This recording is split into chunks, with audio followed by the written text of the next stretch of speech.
It had been a long day. Work had been stressful, and the usual family routines had left me exhausted. By the time I had finished cleaning up after dinner and tucked my child into bed, all I could think about was collapsing into my own bed and getting some sleep. I switched off the lights, checked the doors, and made my way to my bedroom. The house was quiet now, only the hum of the fridge in the distance and the occasional creak of the wooden floor beneath my feet. As I lay in bed, staring at the ceiling, I heard a faint noise above me, a soft, shuffling sound like footsteps coming from the attic. My first thought was that it must be an animal. It's an old house, after all, and we've had issues with squirrels or birds finding their way in before. I made a mental note to check it out in the morning and tried to shake it off. The sound persisted, though, slow and deliberate. I sat up for a moment, listening closely. It was probably nothing.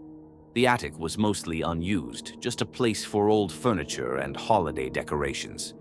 It didn't make sense for anyone to be up there. Telling myself it was just the house settling or maybe a raccoon, I finally convinced myself to lie back down and close my eyes.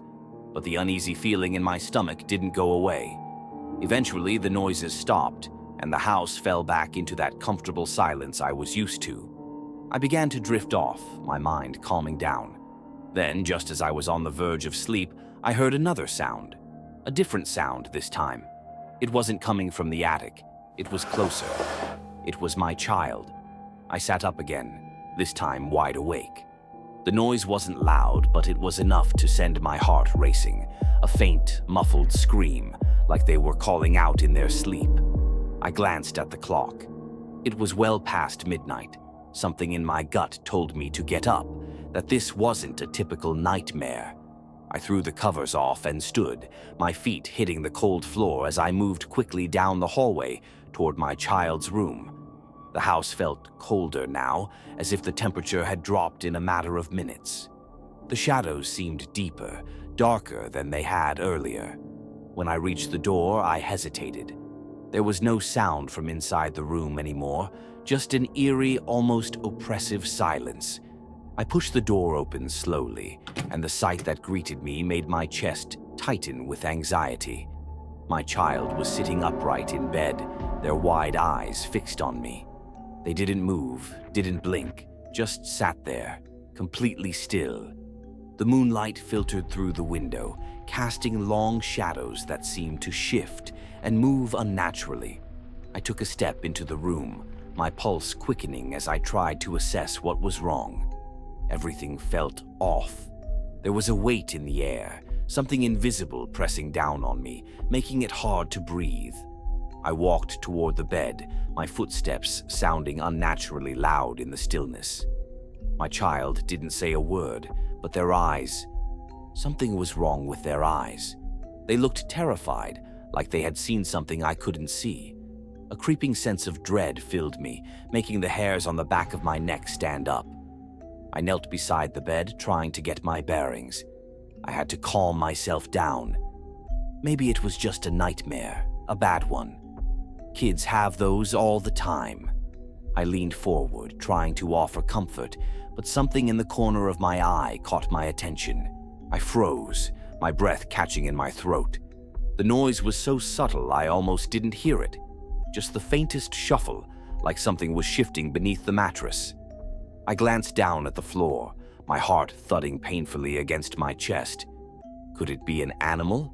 A toy that had fallen and started moving on its own? My rational mind tried to come up with explanations, but none of them felt right. I reached out, almost on instinct, and lifted the edge of the blanket. Slowly, carefully, I lowered myself to the floor, peering into the darkness beneath the bed. My eyes took a moment to adjust, but when they did, my stomach dropped. There, crouched under the bed, was something.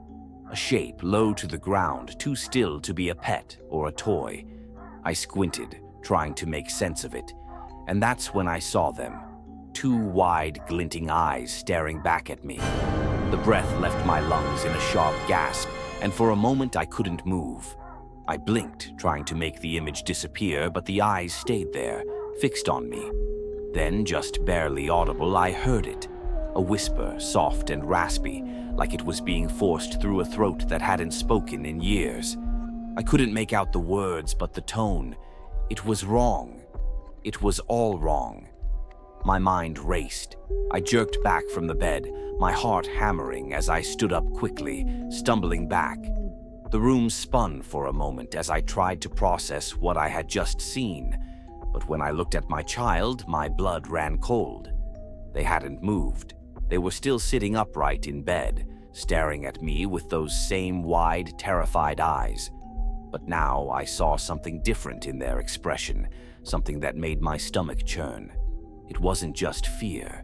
It was pleading. And then it hit me. My child, or whatever was sitting on the bed, wasn't them. I could feel my legs shaking as I took a step back, my mind screaming at me to run, to get out of the room. But I couldn't leave.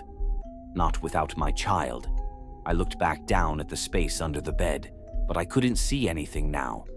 The eyes were gone, but I knew that whatever was down there hadn't left. The silence was unbearable, pressing in on my ears.